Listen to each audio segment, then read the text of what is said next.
Nakakuha daw yung isang sako. Sayang.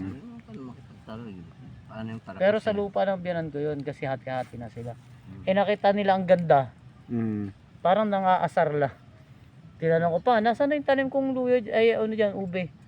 Sabi ni, ano mo, kanya to yun, siya doon nagtanim. Hindi nga siya nagtanim ng halaman dito. Sabi